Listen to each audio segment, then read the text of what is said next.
তারা ক্ষমতায় এসে যখনই সংস্কার পরিষদ গঠনের কথা, তারা শপথ নিতে আর রাজি না। এখন আমার মাননীয় স্বরাষ্ট্রমন্ত্রী, যিনি শিলং থেকে 3 স্টার হোটেলে থেকে, ওখানকার বিলাসবহুল রিসর্টে থেকে ট্রেনিং নিয়ে দেশে এসেছেন ভারতের পক্ষ থেকে, তার পক্ষে বলার একটা সুযোগ আছে, কারণ 31 দফায় বিএনপি বলেছে সংবিধান সংস্কার কমিশন, আর আমরা যেটা দেখতে পাচ্ছি সেটা হচ্ছে সংবিধান সংস্কার পরিষদ।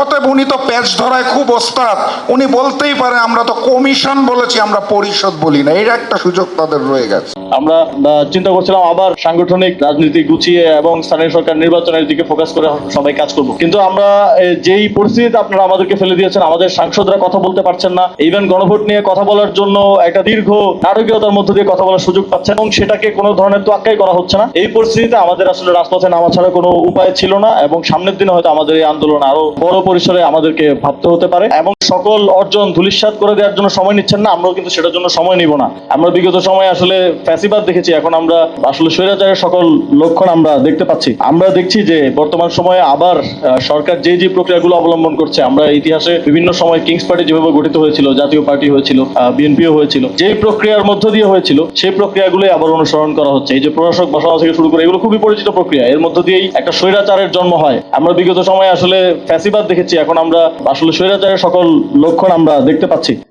আমরা এই গণভোটের যে বিষয়টা, এটাকে অনেকে বিভিন্ন আলোচনায় আমি দেখছি যে জিয়াউর রহমানের সময় যে গণভোট করা হয়েছিল সেই গণভোটের সাথে তুলনা করা হয়। এটার একটা সুস্পষ্ট পার্থক্য আছে। জিয়াউর রহমানের সময় এই গণভোটের মাধ্যমে লেজিটিমেসি নিয়ে কার্যক্রমের প্রতি এবং এই যে বিভিন্ন প্রসেসের মধ্য দিয়ে তখন এবং এজেন্সিকে ব্যবহার করে একটা কিংস পার্টি তৈরি করার জন্যই মূলত এই পুরো প্রক্রিয়াটা করা হয়েছিল, কিন্তু এবারের গণভোটটা হয়েছে বাংলাদেশের এই রাষ্ট্রের কাঠামোগত সংস্কারের লক্ষ্যে এবং এবারের গণভোটে জনগণ এই কাঠামোগত সংস্কারের পক্ষে হ্যাঁ ভোট দিয়েছে এবং এটাকে বিজয়ী করেছে। ফলে এই গণভোটের রায় যদি আপনারা না মানেন, তাহলে এই সরকারকে আমরা সেদিন থেকেই অবৈধ সরকার বলা শুরু করব এবং আমরা এটার জন্য সময় নিব না। আপনারা যেমন এই যে আমাদের সকল অর্জন ধূলিসাৎ করে দেওয়ার জন্য সময় নিচ্ছেন না, আমরাও কিন্তু সেটার জন্য সময় নিব না। আপনারা যেটা বলছেন যে অনেক সময় আপনারা বলেন, বিভিন্ন ইন্টারনাল আলোচনায় বলেন যে 15 বছরের অভ্যুত্থান হবে না, 20 বছরে হবে না। তো এটার নজির আছে বাংলাদেশে যখন 69-এর অর্জনটা রক্ষা করা যায় নাই, 71-এই মুক্তিযুদ্ধ হয়েছে, তো আবার 24-এর অর্জন রক্ষা করা না গেলে আবার 26-27-ও এরকম কোন ঘটনা ঘটে যেতে পারে। আমরা জাতীয় নাগরিক পার্টির পক্ষ থেকে আমরা শুরু থেকে বলে আসছি যে এই সরকারকে আমরা সহযোগিতা করতে চাই একটা সুন্দর বাংলাদেশ বিনির্মাণের জন্য, কিন্তু আপনাদের সদিচ্ছা না থাকার কারণে আমরা সেটা পারছি না এবং আমরা এখনো বলতে চাই যে বৈশ্বিক ক্রাইসিস এখন চলমান আছে। এই ক্রাইসিস মোকাবেলার ক্ষেত্রে একটা সুন্দর বাংলাদেশ গড়ার জন্য আমরা সকল স্টেক হোল্ডার একসাথে মিলে কাজ করতে চাই। বিরোধী দলের বা বিরোধী জোটের কোনো চিন্তাই ছিল না এত দ্রুত সময়ের মধ্যে রাজপথে নামার। আমরা চিন্তা করছিলাম আবার সাংগঠনিক রাজনীতি গুছিয়ে এবং স্থানীয় সরকার নির্বাচনের দিকে ফোকাস করে সবাই কাজ করব, কিন্তু আমরা যেই পরিস্থিতিতে আপনারা আমাদেরকে ফেলে দিয়েছেন, আমাদের সাংসদরা কথা বলতে পারছেন না, ইভেন গণভোট নিয়ে কথা বলার জন্য একটা দীর্ঘ নাটকীয়তার মধ্য দিয়ে কথা বলার সুযোগ পাচ্ছেন এবং সেটাকে কোনো ধরনের তোয়াক্কাই করা হচ্ছে না। এই পরিস্থিতিতে আমাদের আসলে রাজপথে নামা ছাড়া কোনো উপায় ছিল না এবং সামনের দিনে হয়তো আমাদের এই আন্দোলন আরো বড় পরিসরে আমাদেরকে ভাবতে হতে পারে এবং সেক্ষেত্রে এটা কারোর জন্যই ভালো হবে না, এটা ওভারঅল বাংলাদেশের জন্য একটা ক্ষতি হবে। সেজন্য আমরা আপনাদেরকে আহ্বান জানাতে চাই, এখন আপনারা হুঁশে ফিরে আসুন এবং আপনারা মনে করুন যে আপনাদের সাথে বিগত সময়ে কি কি হয়েছিল এবং সেই জায়গা থেকে সদিচ্ছা দেখান এবং একসাথে আমরা একটা সুন্দর বাংলাদেশ গড়ি। অন্যথায় আমাদের জনগণের কাছে ফিরে যাওয়া ছাড়া এবং জনগণকে আমাদের সাথে নিয়ে আসা ছাড়া আর কোনো উপায় থাকবে না। আমাদের আজকের এই সংবাদ সম্মেলনের অন্যতম দাবি হচ্ছে এই অধ্যাদেশগুলোকে অবশ্যই আইনে পরিণত করতে হবে এবং যেই অধ্যাদেশগুলো স্থানীয় সরকার অধ্যাদেশ সহ যেগুলো সেই সময়ের প্রয়োজনে বিশেষ পরিস্থিতিতে করা হয়েছে সেগুলোকে বাতিল করার মাধ্যমে আপনাদের সদিচ্ছা এবং কমিটমেন্টটা বাস্তবায়ন করুন। আপনারা দেখতে পাচ্ছেন যে ইতিমধ্যে আমাদের সঞ্চালক দলের যুগ্ম আহ্বায়ক মনিরা শারমিন এবং আমাদের সংস্কার বাস্তবায়ন কাউন্সিল সদস্য এবং সংগঠনের যুগ্ম আহ্বায়ক জনাব জাভেদ ইয়াসিন কিন্তু বলেছেন যে পরিস্থিতিটা কি করার। মাত্র 2 মাস হয়েছে বর্তমান সরকার ত্রয়োদশ জাতীয় নির্বাচনের পরে। আমরা ঘোরার পর ভাবতে পারি নাই, বিএনপির অতীত ইতিহাস যদিও আমরা জানি, কিন্তু আমাদের কাছে মনে হয়েছিল যে আরো একটু সময় নিয়ে সরকার এই যে রেকলেস এবং বেপরোয়া একটা মনোভঙ্গি আমরা দেখতে পাচ্ছি তাদের মধ্যে, সেটা তারা এই মুডে যেতে আরো একটু সময় নেয়। কিন্তু আমাদের কাছে এটা বিস্ময়কর লাগছে যে সরকারের এখনো হানিমুন পিরিয়ড শেষ হয় নাই, 2 মাসও হয় নাই।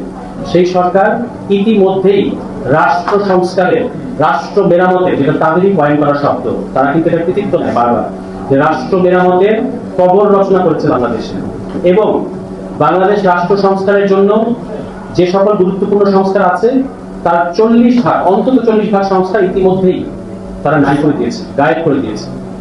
এবং সেগুলো কি কি, আমাদের যুগ্ম আহ্বায়ক জনাব জাভেদ নাসিমের আলোচনা কিছুটা এসেছে। আমরা আরো যেগুলো আমাদের জন্য অ্যালার্মিং, এই হচ্ছে সেই দল যেখানে যে দলের স্বরাষ্ট্রমন্ত্রী, বর্তমান স্বরাষ্ট্রমন্ত্রী, তিনি নিজে গুমের শিকার, এবং এই দলের এখনো এই পার্লামেন্টে অন্তত 3-4 জন সংসদ সদস্য আছেন যারা গুমের শিকার হয়েছেন। এই দলের যিনি প্রধানমন্ত্রী তিনি নিজেও নির্যাতনের শিকার হয়ে দেশ ছাড়তে বাধ্য হয়েছিলেন। ফলে মানবাধিকার লঙ্ঘন কি জিনিস, কাকে বলে এবং এটার ক্ষতি কি, এটা তো আমাদের তাদেরকে বোঝানোর দরকার নেই। কিন্তু তারা মানবাধিকার লঙ্ঘন যেন না হয় এই জন্য অন্তর্বর্তী সরকার যে সকল অধ্যাদেশ করেছিল তার মধ্যে একটা গুরুত্বপূর্ণ অধ্যাদেশ হচ্ছে মানবাধিকার কমিশন অধ্যাদেশ। এই অধ্যাদেশটা তারা বাতিল করে দিচ্ছে এবং বলছে যে মানবাধিকার কমিশন কেন বাতিল করে দিচ্ছে এটা আপনাদেরকে বুঝতে হবে। মানবাধিকার কমিশন বাতিল করে দিচ্ছে কারণ ওই কমিশনকে কিছু ক্ষমতা দেওয়া ছিল যেন তারা মানবাধিকার লঙ্ঘন হলে সরকারের হস্তক্ষেপ মুক্তভাবে ব্যবস্থা নিতে পারে।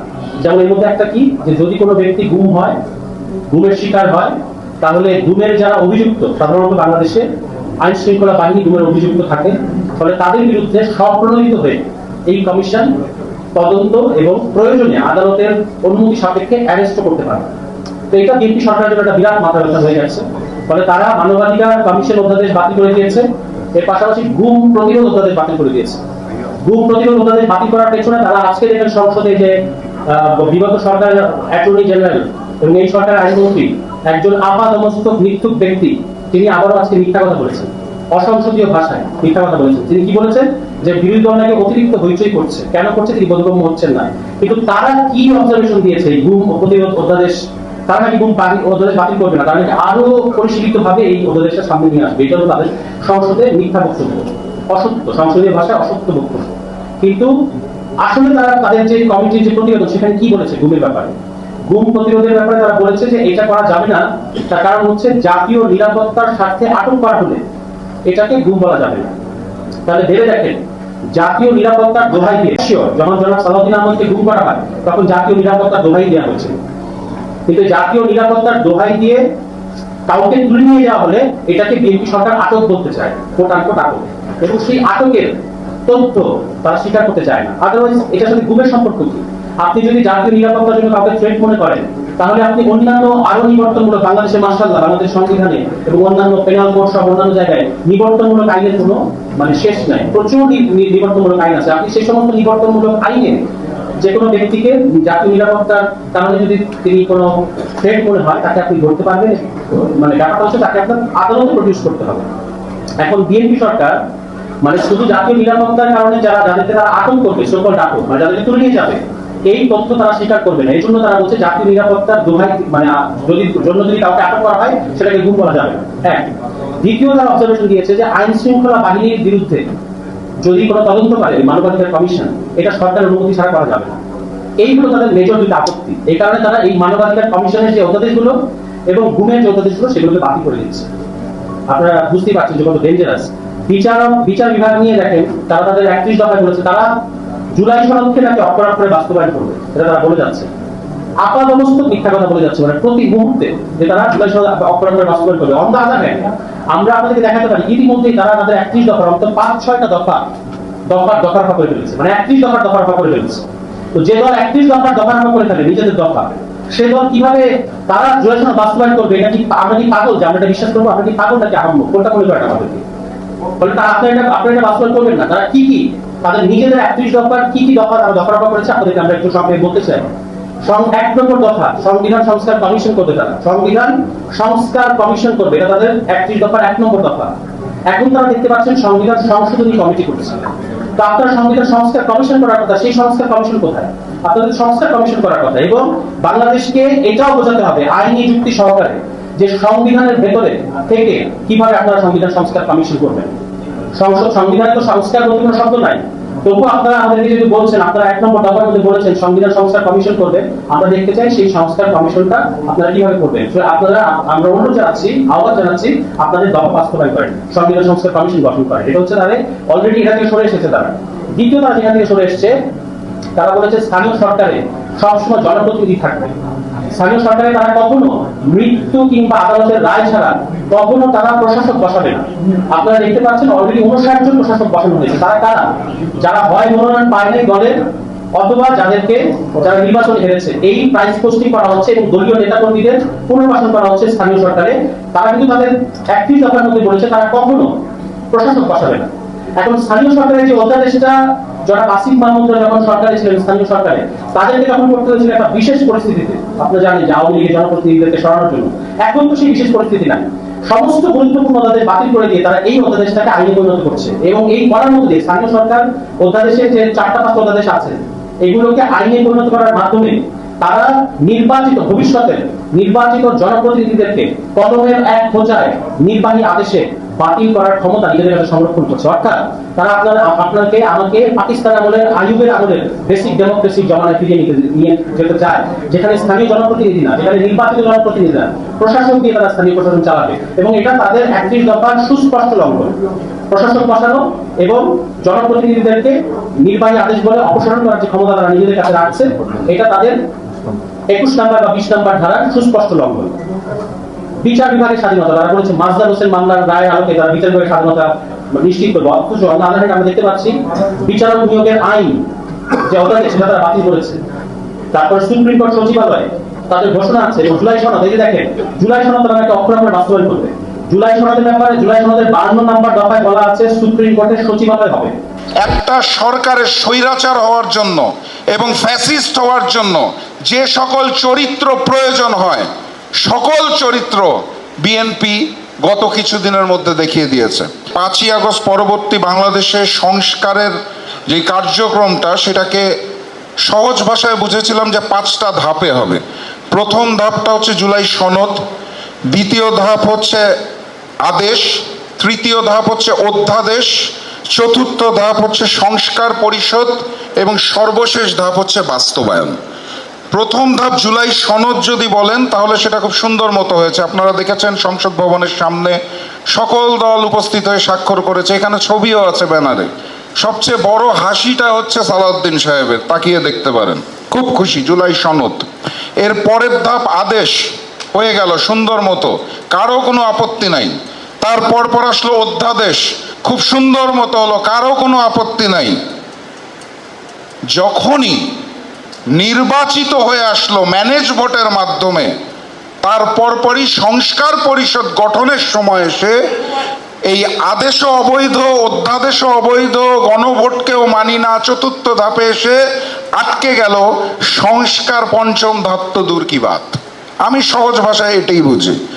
এখন প্রশ্ন হচ্ছে বিএনপির রাষ্ট্র কাঠামো মেরামত 31 দফা, এখানে কম বেশি সবাই এই লাইনটা বারবার শুনেছেন। সেই 31 দফার প্রথম দফাটা কি ছিল? প্রথম দফার মধ্যে স্পষ্ট ভাষায় বলা আছে জনগণের গণতান্ত্রিক অধিকার পুনঃপ্রতিষ্ঠার লক্ষ্যে সাংবিধানিক সংস্কার কমিশন গঠন করা হবে। 31 দফার প্রথম দফা। তারা ক্ষমতায় এসে যখনই সংস্কার পরিষদ গঠনের কথা, তারা শপথ নিতে আর রাজি না। এখন আমার মাননীয় স্বরাষ্ট্রমন্ত্রী, যিনি শিলং থেকে 3 স্টার হোটেলে থেকে, ওখানকার বিলাসবহুল রিসর্টে থেকে ট্রেনিং নিয়ে দেশে এসেছেন ভারতের পক্ষ থেকে, তার পক্ষে বলার একটা সুযোগ আছে। কারণ 31 দফায় বিএনপি বলেছে সংবিধান সংস্কার কমিশন, আর আমরা যেটা দেখতে পাচ্ছি সেটা হচ্ছে সংবিধান সংস্কার পরিষদ। অতএব উনি তো প্যাচ ধরায় খুব ওস্তাদ, উনি বলতেই পারে আমরা তো কমিশন বলেছি, আমরা পরিষদ বলি না। এর একটা সুযোগ তাদের রয়ে গেছে। একই দিনে যখন আমরা 2টা ভোট দেখতে পেলাম, একটা ভোটের উদ্দেশ্য ছিল আমরা সংসদ গঠন করব, আরেকটা ভোটের উদ্দেশ্য ছিল গণভোটের সংস্কার পরিষদ গঠন করব। একই দিনে একটা মানুষ ভোট দিতে গেল, 2টা ব্যালট পেপার নিল, 2টার মধ্যে সিল মারলো, বাক্সে ভরা হলো, গণনা করা হলো, ম্যানেজ ভোটের মাধ্যমে কারচুপি করে বিএনপিকে জয়যুক্ত করানো হলো। সেই বিএনপি ওই একই দিনের একটা ভোটকে মানবে, আরেকটা ভোটকে মানবে না। এটা একটা অত্যন্ত দুঃখজনক এবং বেইমানি চরিত্র। আমি মনে করি গণভোটে 70% মানুষ যেই রায় দিয়েছে সংস্কারের পক্ষে, সেই প্রায় 70% মানুষের সাথে বিএনপি সরকার চূড়ান্তভাবে বেইমানি করেছে এবং এটার ফলাফল তাদের সামনে দিতে হবে, এটা আমি বিশ্বাস করি। আমি শুধু বলতে চাই, কেন আমি বললাম যে একটা সরকারের স্বৈরাচার এবং ফ্যাসিস্ট হওয়ার জন্য যা যা প্রয়োজন সব তারা করে ফেলেছে। খুব সংক্ষেপে, তারা গণভোট অধ্যাদেশ সংস্কার চায় না বলে বাদ দিয়ে দিয়েছে। তারা আবারও আয়না ঘরের জন্ম দিতে চায় বলে মানবাধিকার কমিশন অধ্যাদেশ বাদ দিয়ে দিয়েছে। তারা গুমের সংস্কৃতিতে ফিরে যেতে চায় বলে গুম প্রতিরোধ ও প্রতিকার অধ্যাদেশ বাদ দিয়ে দিয়েছে। তারা পুলিশকে বিরোধী দল দমনে কাজে লাগাতে চায় বলে পুলিশ কমিশন অধ্যাদেশ বাদ দিয়ে দিয়েছে। তারা নিজেরা ওই বিগত ফ্যাসিস্টের মতো দুর্নীতি করতে চায় বলে দুর্নীতি দমন কমিশন অধ্যাদেশ বাদ দিয়ে দিয়েছে। তারা বিচারিক ব্যবস্থাকে নিয়ন্ত্রণ করতে চায় বলে সুপ্রিম কোর্টের বিচারক নিয়োগ অধ্যাদেশ বাদ দিয়ে দিয়েছে। শেখ হাসিনার আমলের মতোই বেগমপাড়া বানানোর জন্য, টাকা লুটপাটের জন্য এবং পাচারের জন্য মাইক্রো ফাইন্যান্স ব্যাংক ও ব্যাংক রেজুলেশন অধ্যাদেশও বাদ দিয়ে দিয়েছে। বাদ কি থাকলো? আগের স্বৈরাচার, আগের ফ্যাসিস্টের সাথে বর্তমান স্বৈরাচার এবং বর্তমান ফ্যাসিস্টের কোনো পার্থক্য দেখা যাচ্ছে না। আমি অত্যন্ত দুঃখের সাথে দেখলাম ওই যে ভারতের নির্দেশনায়, তাদের আদেশে বাংলাদেশকে করদ্রাদ্য বানানোর জন্য আওয়ামী সরকারের রেখে যাওয়া অবশিষ্ট কাজের দায়িত্ব নিয়েছে বিএনপি। এই হচ্ছে বিএনপির বর্তমান চরিত্র। এই বিএনপি শহীদ প্রেসিডেন্ট জিয়াউর রহমান, দেশনেত্রী বেগম খালেদা জিয়ার বিএনপি নয়। এইটা ভারতের কাছে বিক্রি হয়ে যাওয়া আওয়ামী লীগের রেখে যাওয়া অবশিষ্ট কাজ শেষ করার জন্য নতুন নব্য ফ্যাসিস্ট এবং জালেম বিএনপি। যেই সময় আমরা দেখছি হামের মতো একটি রোগে শিশুরা মৃত্যুবরণ করছে, আইসিইউতে খুঁজে পাওয়া যাচ্ছে না, লাইন লেগে যাচ্ছে, পেট্রোল পাম্পের সামনে তেলের অভাবে হাহাকার হচ্ছে। আমার বাসার পাশে একটা পেট্রোল পাম্প আছে, আমি প্রতিদিন দেখি, প্রতি রাতে দেখি, দিন রাত 24 ঘন্টা শত শত মোটরসাইকেল ওখানে লাইন দিয়ে আছে। দেশে একটা অস্থিরতা চলছে, জনজীবনে বিপর্যয় চলছে। এই সময় জনাব তারেক রহমান সিনেমা দেখে বেড়াচ্ছেন। আমার লজ্জা লাগে। আমি প্রবাদে শুনতাম যে রোম যখন পুড়ছিল, নিরো তখন বাঁশি বাজাচ্ছিল। এটার উদাহরণ আমি দেখেছিলাম ফ্যাসিস্ট শেখ হাসিনার কাছে।